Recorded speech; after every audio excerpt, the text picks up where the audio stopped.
This is Your Anxiety Toolkit, episode number 99.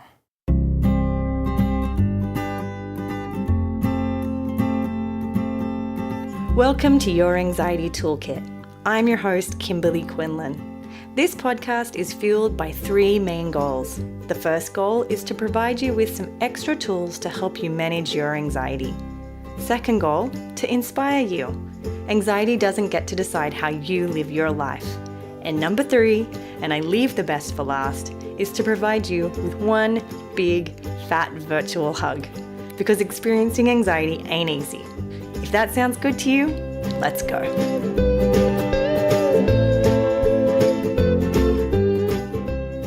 Well, welcome back.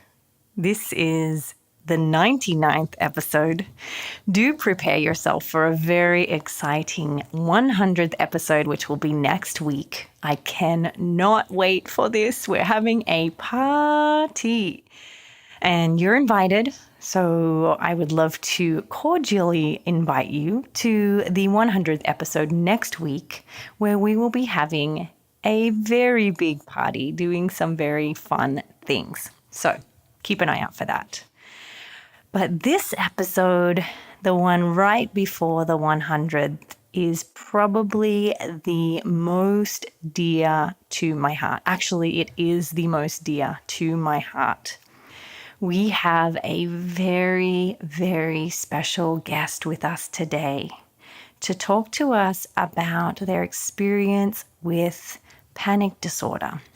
And the reason that it's so special to me is that the very special guest for this episode is my husband, where we sat on our lounge room floor and we had an intimate conversation about his struggle with panic disorder over the course of almost a decade.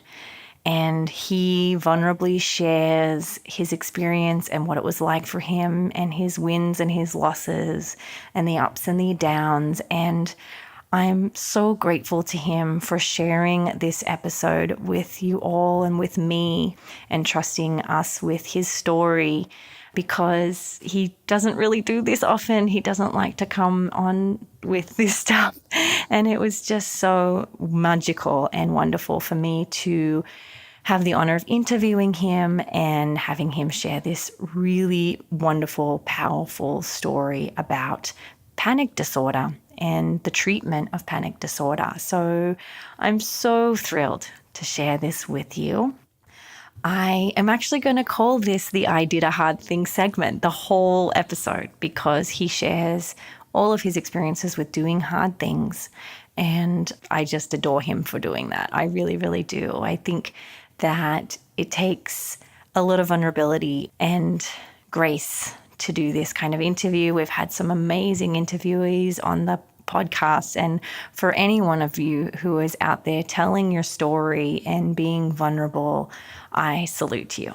So without further ado, I'm going to introduce you to my husband, and he is going to share his story with choosing life while having panic disorder.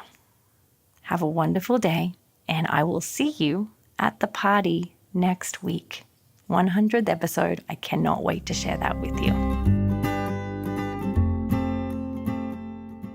Okay, well, welcome. This is a little bit of an interesting, exciting episode where I have with me my best friend and my soulmate. And together, we're actually going to tell a story about panic disorder and my husband's experience with that. So welcome. Thank you. Thanks for having me. Okay. I wanted to bring you here to talk about your amazing experience and how incredibly brave you have been in your fight with panic disorder. And I'm so grateful that you're here to tell this story with me in this pretty vulnerable setting. So how does it feel to be here? Oh, it feels good. Feels good. I'm excited, actually, to tell my story. It's been hard, and I don't feel brave at all about what I've been through or how I've gotten to where I'm at, but it just feels like any journey in life is a struggle. It was hard, but I feel like no, it's hard for me to say that, but I do feel accomplished in the process and where I've gotten with it. But yeah. Okay. You scared? No. No? Been a while. I was when I talked about my own stuff. Yeah, I don't, yeah. Okay, so we're here to talk about your experience with panic attacks and panic disorder. Do you want to share your account of when that started for you, what it was like? Yeah, I don't know exactly when it started, but I remember my first real panic attack, and I didn't know at the time what it was or what I was going through, or that it would become a debilitating condition. I don't know, for lack of a better word. But I got into a large passenger van at nighttime with a lot of people, and I was the first one in the back, and because I was the first one in, I went all the way to the back of the far corner in the back, and then all these people piled in behind me. And it was very dark, and we were in Chicago, and I knew immediately as soon as the door closed that I was having an issue, and I couldn't really see out the windows, and I kept thinking about if we crashed, how would I get out? And I just felt trapped more by all the people that were in the van, not so much the van itself. And I chalked it up to like, oh, I have some claustrophobia issue or something like that for a long time. But the strange thing about that was that I knew it was happening. I knew it was going to happen, and it was almost like it had happened before. But to my knowledge, it never had. The panic attack. Yeah. I couldn't remember ever feeling that way before or having that happen, but it was like it had happened before. Yeah, I was almost expecting it to happen, which is probably one of the hardest things about panic, is because you expect it and therefore you bring it on yourself. And throughout the 10 or 15 years after that, I would almost bring on a panic disorder by expecting it, or bring on a panic attack in similar situations. By fearing it. By fearing it, or just expecting it, or knowing it's coming, and it was just, you're almost turning it on yourself. Right. What was it like in that moment? I try to explain it to people, but in the closest way, the best way I can explain it to people is like, it feels like I'm growing out of my body, like I'm getting bigger and bigger and bigger. I often say, like, it's like turning into the Hulk. It's not fear, it's just fear of what you could possibly do. It feels like you're on fire, it feels like the inside of my body's on fire, and yeah, I feel like a caged animal. And that's very hard. The hardest part about it is that in that moment, you can't really rationalize anything. You can't think intellectually. You're almost like it's all response. It's all triggers and response and reaction. I have very little control even over my thoughts, and yeah, I guess. Yeah, you're so limbic in that moment. It's so. Yeah, once you've flipped your limbic node or whatever you call it, you're just like, it's almost like you're done for. Until the panic attack goes away, I don't have much control even over my own thoughts or emotions or anything. Right. And so in that first incident, what did you do? The only thing that I knew how to do was I said, stop the van. I need to sit in the front seat. And we stopped the van, the door opened, and people piled out, and I got out and sat in the front seat, and I was fine. And I was fine after that, but, I avoided the situation. And that's, one of the hard things about a panic disorder is you deal with it often by avoiding the situations and not confronting it. Right. Interestingly enough, over the past couple of weeks, that same scenario has replayed itself. A week ago, I got into a passenger van, which suddenly was full of people beyond my control, and I was in the back. And so I asked for the van to stop and got out. And I was very surprised. I wasn't so upset by it, but I was surprised that actually, I've done, in the last 2 or 3 years, I've done very well dealing with this panic disorder. And so I was taken aback by it, and not upset at myself, but, I knew I had made the wrong decision. 2 days later, the same thing happens again. I got a passenger van and filled with people, and I was panicking. I was having like a 6 out of 10 panic, and I sat there and calmed myself down and did some really gentle breathing, talked to some friends that were with me. And within, what felt like 10 minutes, actually probably was only 60 seconds, but that panic just kind of washes through you in a way it's very relieving. And I know for a fact that no matter what happens or what panic I ever go through, that feeling of it washing away will be there soon enough. And that's really what it feels like. It feels like you're being cleansed of it somehow, that it's just dissipating in a way that's very gentle and feels really good, actually, to be able to get past that. And that feeling is very relaxing, actually. Like a wave. It is a wave. It's kind of a wave it's energy. It feels more, not so much like a wave, but it feels like energy that's in you that just kind of dissipates. I can feel it just rolling out of me. Right. And it's actually a very good feeling. And I think it had just been so long since I had had any kind of panic at all that I was surprised by it the first time. And it totally caught me off guard. But the second time around, I knew no matter how bad it got, that wave or that dissipation would come, and that feeling is actually really good. I mean, from my perspective, I'm just so proud that you're getting into past pains. There was a period where you weren't able to do that. Well, there was a period where I couldn't get on an airplane.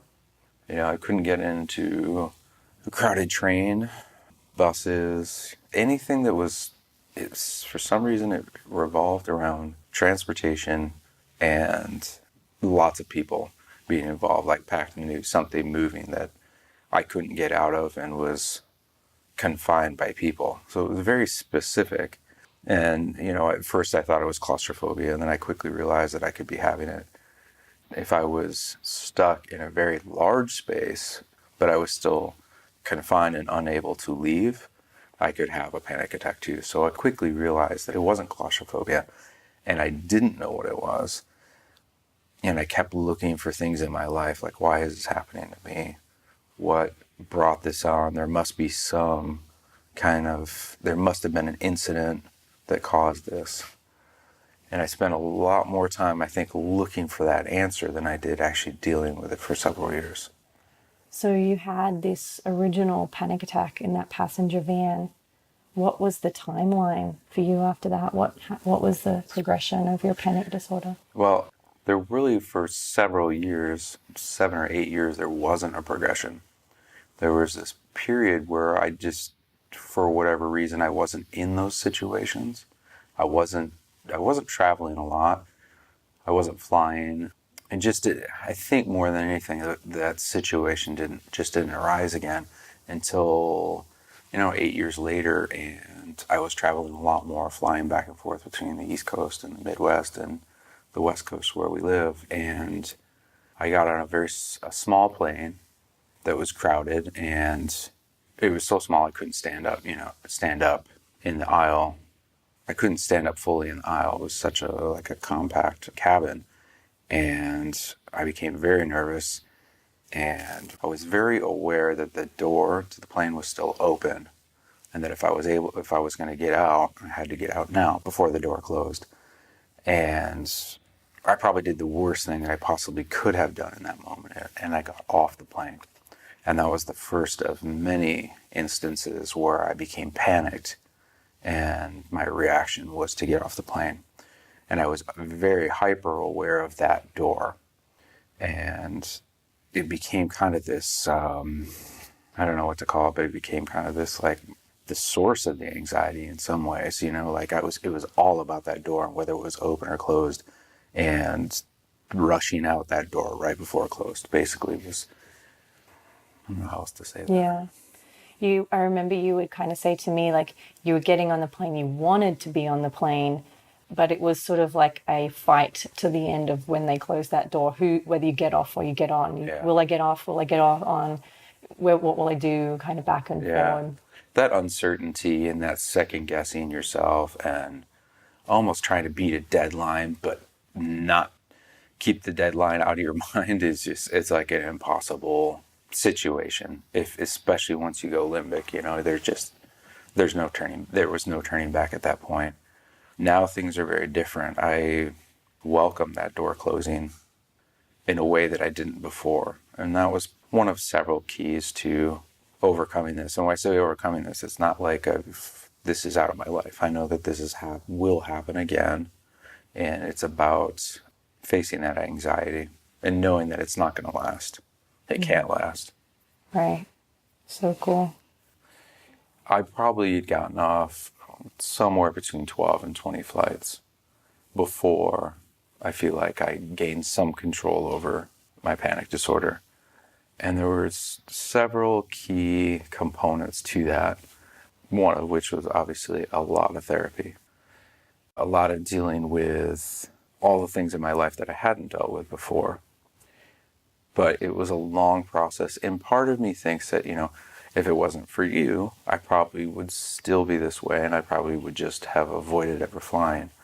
But you were the person to gently push me in the right direction.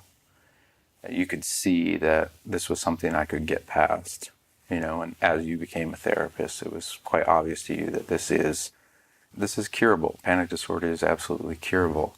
It's very hard and it takes a lot of work and you really have to do the work, but it's something that's, you can get on with your life. You can have a life where you enjoy these things too. And I really enjoyed flying. That was the saddest thing, was that I loved traveling and I loved flying. And as soon as that panic was gone and if I was able to stay on the plane, 20 minutes later, I'm looking out the window and I'm just like thrilled to be there and to be going someplace new or going home or wherever it was. So it was strange. It was just like this strange experience. I felt like I had zero control over it. Right. And I think I remember it even being a part of you driving too. Like you love to drive and I love taking road trips. And yeah, there was times where if, you know, living in Los Angeles, the highway is often crowded, sometimes like a parking lot, and I would feel trapped on the highway too in my own car.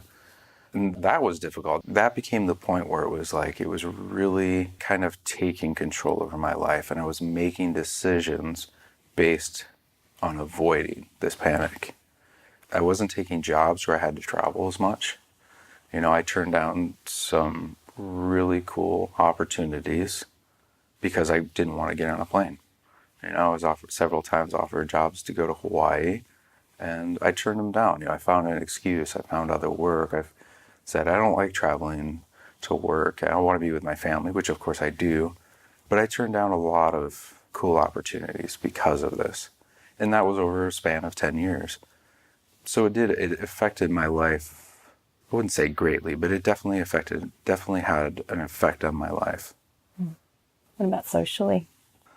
Well, I've always had some social anxiety. And I think the two of them kind of fed off of each other. You know, and I guess a lot of times I compensate my social anxiety, but at the time especially, I was compensating my social anxiety by being louder and more boisterous and basically causing a lot of trouble and havoc and, you know, starting shit with everybody. So that's how I dealt with it. I became the loudest, biggest personality in the room. That's how I dealt with my social anxiety. But as soon as this panic disorder became a component in my life, the two were almost inseparable.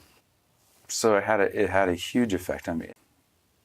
I think I remember, the reason I bring it up is I think I even remember like us going to the Hollywood Bowl and that being really difficult for you, and socially even open spaces. Yeah, it was all difficult. Everything became difficult. Everything became a burden. The panic disorder became, you know, the kind of the ruling force in my life for a lot of ways for 8 to 10 years. And looking back at it now, I'm like, I can't believe that I lived that way. I can believe it, but at the same time, I feel so different these days. You know, you've done so much incredible work. Where did that start? What shifted in you towards leaning into that anxiety? It's really hard to say where that process really started to change. But there was a moment in my life where I saw two paths very clearly. I saw the path that I was on with this panic disorder going in one direction, and it was very easy to stay on that path. Or I saw the other path, and it was almost like I was choosing life. It was a very distinct moment where I made the choice to embrace the anxiety. I made a choice to embrace everything and all the hardship that came with it. And I took a right turn. I chose life over anxiety. And in a way, I'm choosing them together. And surprisingly, that made an enormous difference. And very, very quickly.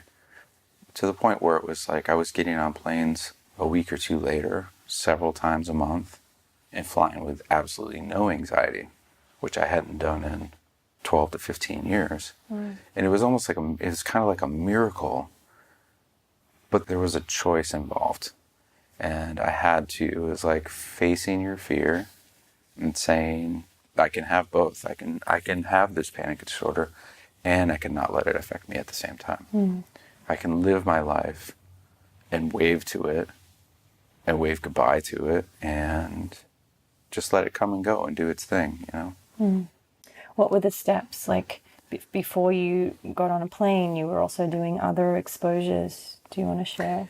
Yeah, I did a lot of different exposures, getting in trains, traveling on trains, and just for the sake of exposing myself to these things. And that was hard too. There was quite a few minor panic attacks getting on trains or buses or passenger vans, and it was a process, and it took a lot of the repetition. Obviously is the key, where you're subjecting yourself to this uncomfortableness and riding it out till you feel that it just dissipate from your body. It just flows out of you. Right. And I think the repetition and that feeling of the anxiety just draining from you is the key, was the key, one of the major components for me. Right. You know, I knew after a while, no matter what happened, that was the end result. The anxiety would just wash away. Right. I even remember you taking like the trolley from one mall to the other, like, you know, right at the very beginning too, and that being one of your very first, or even getting an Uber was a step. Right. Everything was a step. Yeah. That was the thing. Everything was a step. Nothing was too big or too small. And the result was always, if there was panic, it was panic. And it didn't matter if it was a 5-minute Uber ride or a 12-hour flight. If the panic was going to set in, it was going to set in. At the beginning? At the beginning. Yeah. You know, and knowing that and just living with it and sitting there in the moment with it would feel like 20 minutes, but actually it was probably 60 seconds. That was one of the major keys, was just doing it over and over and over. Just like radical acceptance of that feeling. Yeah, absolutely. Yeah. I remember, I think you were flying back from Sacramento. You'd been flying a bit, and then I think you were sitting on the tarmac and you had an extreme amount of anxiety, and you and I were texting back and forward.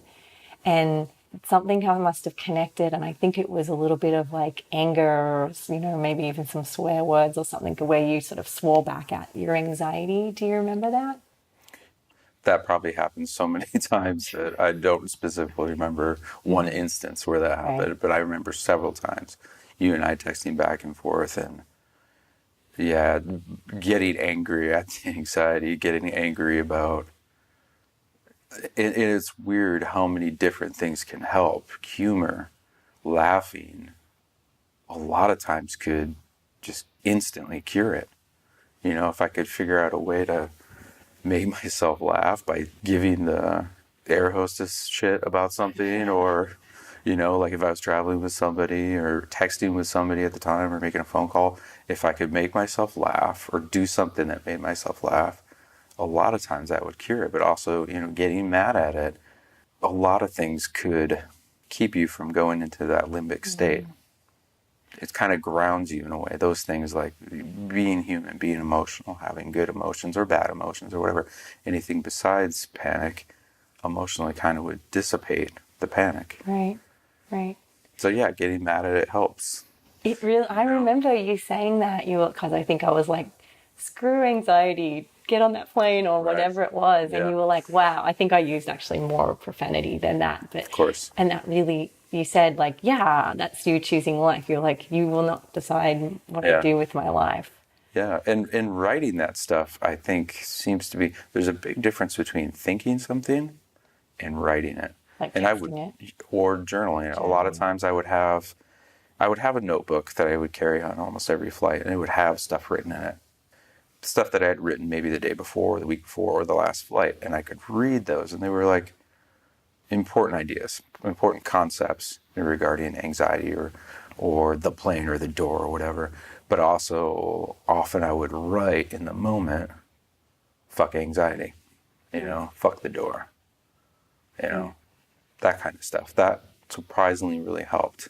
Taking a stand against your anxiety helps to some degree. But I have to say the humor, the laughing was like, that was the easiest thing. That was the best thing for me.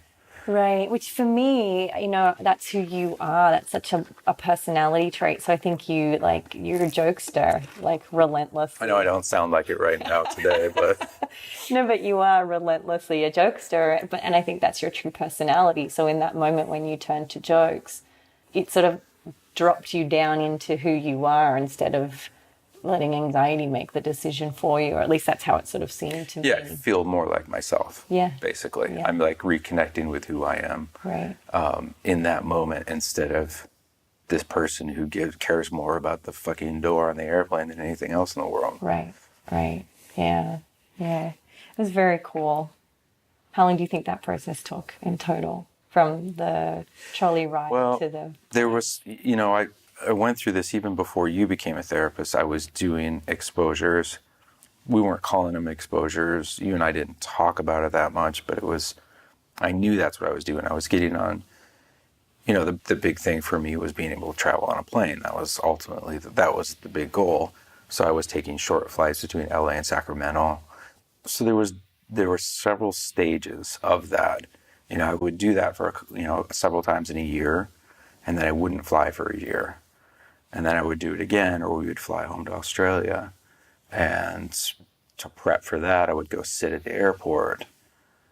And that was a big thing early on too, was sitting at LAX, because LAX can be anxiety provoking to just about anybody. It can be crazy there. All the sounds and all the people and stuff like that is, traveling's not easy. I don't think there's anybody that says traveling is easy, especially when you're flying, but exposing myself just to the airport itself or the parking lot in the airport and all that was part of the process. And it took many, many years and many, many steps within those years to get to the point where I could see the two paths and pick the right one. And a year before that, it wouldn't have happened. Right. But there was that moment in time where it just opened up. I think there was enough experience with it, enough experience with panic disorder. There was enough experience with knowing my brain was literally tricking me. It was tricking me and sending me bad information, bad response. And it took a long time to get there, but I clearly saw on that day there was a path. Two paths in two different directions. So cool. Were you depressed when, often people who have to manage all this and panic has taken so much or anxiety has taken so much for them, did you feel depressed? I don't know that I felt depressed. I felt there were several times when I didn't make flights, or if I had a really hard one, where I would feel kind of beat up. I wouldn't feel like myself for a couple days. I guess maybe it was depression. Or hopelessness? Yeah, it wasn't. I would be exhausted for one, because panic can really exhaust you. It's traumatic and it takes a lot out of you. But I just would I would be very quiet for a couple of days. I wouldn't quite feel like myself, and I would feel like I'd lost an important battle, and that's hard, and it's a setback. And, again, I had that 2 weeks ago. I got into a passenger van, immediately got out. So this isn't like, I'm never going to say I'm cured, and that it's going to happen off and on, I think, for the rest of my life. But a couple days later, I'm in that same situation, and I know the right thing to do is to stay with it. And it's easier said than done, but I have enough experience now with it. I've been through it so many times that I know I'll come out in the end every time. And it's just about riding it out for that 60 seconds. Yeah. Or more sometimes. Or more, yeah. Yeah. My experience was always that it was very quick. It would come and go, but it was so intense that it's like a void. There isn't, it doesn't matter how long, you could tell me at point when the onset of anxiety would happen, you could tell me, oh, it's going to be 20 seconds, but 20 seconds might as well be 20 minutes or an hour. Yeah. It doesn't matter at that point. It becomes like this timeless void. But I know through everything I've been through and the experiences I've had that I will come out fine on the other side, So is there any part of your story that you feel like we've missed that it's important for you to tell? No, I don't think there's anything we missed. There's a lot of episodes of up and down and back and forth. And, there were good years with anxiety and bad years with anxiety and good flights and bad flights and all that stuff. And there's a lot of ups and downs. And that's the key. You can't let the downs knock you down for too long. You got to stand up and face it and really embrace it. More than anything, you have to embrace your anxiety and know that it's not something you're probably ever going to be cured of, but it's not, it's not this linear journey. It's a very up and down. It's like climbing a mountain. You're going to climb up one ridge and have to go down a canyon to get up to the next one. It's difficult, like anything in life. And I think you kind of have to love your anxiety the same way you love any fault in yourself. And that would be, the message that I would want to say to anybody. We all have faults. We're all great. We are so faulted as humans. And this is just another one of those faults that we have to kind of embrace. And if we're strong enough, we work at. We work at overcoming and trying to fix it, It's easier said than done, but it isn't the end of the world. And it's something that you can push through and get through. And I shouldn't say push through. That seems to be the wrong Sometimes you have to, though. Like, I get when you say that. Like, yeah, in a perfect mindful world, we would just allow it. But, if anxiety is really loud, we sometimes do have to, push through in the way that we have to not avoid, That's what I think you're saying, right? Yeah. I think pushing against your anxiety is probably the counter isn't necessarily the right thing, but sitting with it, living with it, and accepting it. And just, in some ways holding on for dear life. You're just, it's like the roller coaster ride that you didn't want to get on and doesn't seem like it's going to end and whatever. Yeah. It's an incredible experience. But I've heard lots of people say managing a panic attack is awful, but they're somehow grateful they had to do it. Is that your experience? Like, they're grateful they've got they've had that experience and know their strength, if that's... Yeah, it is. And it's an accomplishment like any accomplishment. This is obviously not one that you choose to, you don't want it in your life, but it's somehow, it can almost, this is probably the wrong word, but it can in some ways enrich your life and make you a bigger person. I fully believe that. If you can get past it. Yeah. That's the hardest thing. Yeah. But you kind of got to fall in love with it in a weird way. Yeah. And love yourself and all your faults and accept that. Yeah. Before you can get past it. Yeah. Cool. I'm really proud of you. I'm proud of you. I love you. I love you. Okay. Well, thank you so much for being on today. Of course, it was my pleasure. Yeah. I think that you bring a story that could give some hope to people who, where panic has kind of taken over. I hope so. Yeah. I really hope so. Yeah. Okay. Well, thank you. Thank you. Please note that this podcast or any other resources from cbtschool.com should not replace professional mental health care. If you feel you would benefit, please reach out to a provider in your area. Have a wonderful day, and thank you for supporting cbtschool.com.